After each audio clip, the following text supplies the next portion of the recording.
भैया आप लोगों के पास इधर फोन आ गया, आप बताओ तब तक।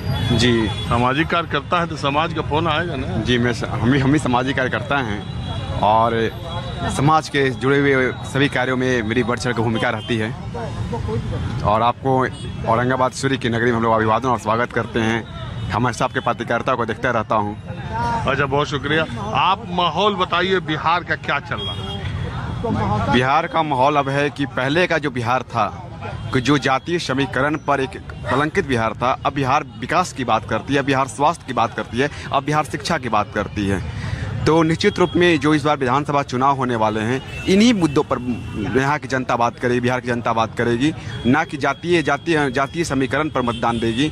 और परिवर्तन बिहार बढ़ रहा है। निश्चित रूप में माननीय नीतीश कुमार के शासनकाल में बिहार एक विकास का नया आयाम छुआ है। चाहे वो सड़क की बात कर लें, चाहे हम पानी की बात कर लें, चाहे आप हमको शिक्षा की बात कर लें। जो बिहार पहले शिक्षा के नाम पर कलंकित बिहार था कि यहाँ के होनहार छात्र अगर दूसरे राज्य में जाते थे अगर से अपने रोजगार के लिए, तो वहाँ उनको तुच्छ नज़रों से देखा जाता था कि वो विद्यार्थी चोरी चमारी से पास किया हुआ विद्यार्थी है। तो निश्चित शिक्षा के क्षेत्र में परिवर्तन बिहार परिवर्तित हुआ है। आपको अगर हम सड़क की बात कर ले तो सड़क मार्ग में भी बिहार परिवर्तित हुआ है। तो और जहाँ अभी हम गए थे और छपरा में यूनिवर्सिटी है जेपी जी, वहाँ 1.5-2 साल 3 साल सेशन लोगों का लेट है। अभी बहुत सारी यूनिवर्सिटीज में पढ़ाई लिखाई को लोग लेकर हैं। शिक्षा से और पलायन अभी बिहार में रुका नहीं।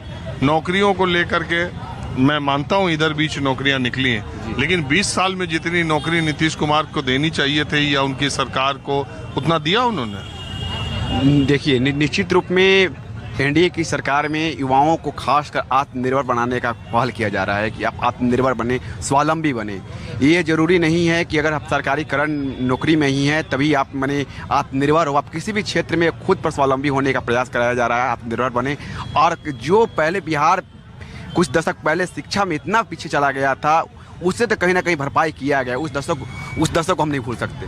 हाँ जी, आप बताएं। हमसे परिचय आपका है? अभी हमसे परिचय आपका है? नहीं, कोई परिचय नहीं। तो मेरा नाम सिद्धेश्वर विद्यार्थी है। हम एडवोकेट हैं और समाज सेवा करते हैं। कोई राजनीति में हमको आपने नहीं देखा होगा, कोई रुचि आए कोई। हम तो अभी आए आज औरंगाबाद शाम को, तो मैंने कहा कि थोड़ा न्यूज है, अच्छा चल रहा है, देखते हैं। तो क्या राय है आपकी बिहार के मसले पर? बिहार विकास कर रहा है। देखिए, एक आंकड़ा देते हैं, प्रशांत किशोर भी देते हैं, दूसरे लोग भी देते हैं कि आज़ादी के बाद 1965 तक जितने पैरामीटर स्टेट्स के डेवलपमेंट के हिसाब से हुआ करते थे, तो बिहार बहुत सारे पैमानों में इंडिया के टॉप 5 स्टेट्स में, टॉप 10 स्टेट्स में होता था। 65 के बाद वो मामला गिरते गया। अब बिहार जो है नीचे की चीज़ों में उसकी मानी जाती है, टॉप 5 स्टेट्स में उसकी कभी रेयर ही कभी आ जाए तो आ जाए। ये जो बदलाव हुआ, देखिए मैं इतनी जगह घूमता हूँ, मैं बिहार के अभी भी शहरों के डिग्री कॉलेजेस में आता हूँ, वहाँ के स्टूडेंट्स का जो दिमाग है या बातचीत का जो स्तर है, सवालों का जवाब वो देते हैं और जो विषयों की समझ है वो बहुत ज़्यादा दूसरी जगहों के छात्रों से, ग्रेजुएशन के छात्रों से मुझे बहुत बेहतर लगती है उनकी समझ।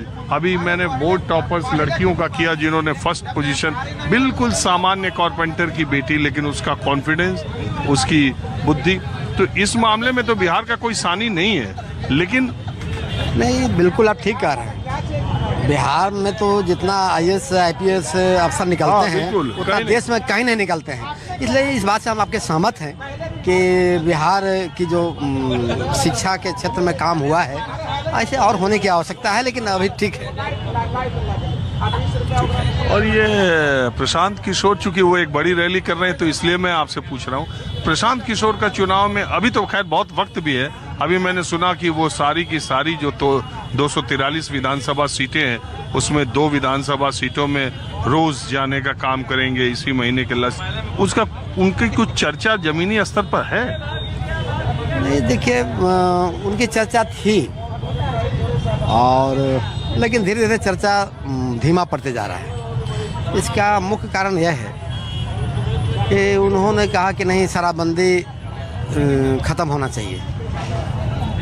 उन्होंने कहा कि यहाँ मुसलमानों को 40% सीट उनको मिलना चाहिए। क्या मिलना चाहिए? 40% सीट मिलना चाहिए विधानसभा का सीट। ये तो नहीं कहा उन्होंने, मैंने नहीं सुना। ना मैंने सुना और 40% मुसलमानों को सीट मिलनी चाहिए। उनकी आबादी के अनुसार 40 सीट मिलना चाहिए। 40 सीट, 40% नहीं, 40 सीट मिलना चाहिए उनको। 243 में 40 सीट उनको मिलना चाहिए उनको जीतना चाहिए। जो पॉपुलेशन है या उनका रिप्रेजेंटेशन होना चाहिए, मिलना चाहिए सीट। तो इस तरह की बातें कर करके उस यह उचित उनकी बात नहीं लगती है बिहार वासियों को। शराबबंदी को लेके कहते हैं कि अवैध शराब का एक पूरा साम्राज्य खड़ा हो गया। नहीं, हमको यह कहना है कि 302 मर्डर करने पर 302 लगता है और फांसी हो जाता है। तो इसका क्या मतलब है कि 302 समाप्त कर देना चाहिए? तो कानून है, आप कानून का अनुपालन कराने के लिए लड़िए ना, कि कानून का सही अनुपालन हो, कि शराबबंदी खत्म हो जाए। इसके लिए लड़ाई लड़नी चाहिए। वो लड़ाई लड़नी चाहिए कि यह कानून है उसका अनुपालन सही तरीका से हो, जनता आपके साथ रहेगी। लेकिन नहीं, देखिए वो तर्क दूसरा देते हैं। वो कहते हैं कि डेमोक्रेसी में, मॉडर्न सोसाइटी में आप ये तय मत कीजिए कि कौन क्या पिएगा, कौन क्या खाएगा, कौन क्या करेगा। आप आदमी को मोटिवेट कीजिए कि वो शराब न पिए, लेकिन आप ही ये तय मत कीजिए कि नहीं, यहाँ नहीं पिएगा, ये नहीं खाएगा, इस दिन ये नहीं होगा, ये नहीं पहनेगा, यहाँ नहीं बैठेगा। ये डेमोक्रेटिक और मॉडर्न सोसाइटी में, डेमोक्रेसी में ये नहीं करना चाहिए। उनका तर्क जो है वो मैं आपको बता रहा हूँ। गलत विचार है, गलत तथ्य है, गलत कुतर्क है। हम कहते हैं कि सरकार कहती है कि जहर नहीं खाना चाहिए। आप बोलिए कि नहीं, इसको आप उनका या समझाइए, उनको रोक मत लगाइए। तो जहर तो नहीं खाना चाहिए। सरकार अगर जहर नहीं खाने की बात बोल रही है तो अच्छी बात है, उसका प्रशंसा किया जाना चाहिए। चलिए ठीक। अब यहाँ कुछ यंग लोग बैठे हुए हैं। हाँ भैया, क्या करते हो आप? इनसे बात कीजिए ना, हमको नहीं बोलना। नहीं आता बोलना? हाँ, नहीं। क्या करते हो आप इनसे पूछिए ना। कोई नहीं, आप करते क्या हो ये तो बताओ। जॉब करते हैं। किस चीज में? वेलफेयर रियल एस्टेट कंपनी में। अब छोड़ दिए हैं। कहाँ पे करते थे? यहाँ औरंगाबाद रमेश चौक के बगल में है। यहाँ रियल एस्टेट का काम अच्छा है? नहीं, उतना अच्छा नहीं है, बट वो कंपनी था अपना, बाहर का कंपनी था। तो यहाँ अपार्टमेंट वगैरह बन रहा? हाँ, 1-2 अपार्टमेंट बनाया था और जमीन का अपार्टमेंट कर सेल करता था। और वही मतलब फ्लैट्स वगैरह भी बिकते? हाँ, था फ्लैट यहीं पर बगल में। तो यहाँ क्या रेट है पर स्क्वायर फीट? वो पर स्क्वायर हमको उतना जानकारी नहीं है।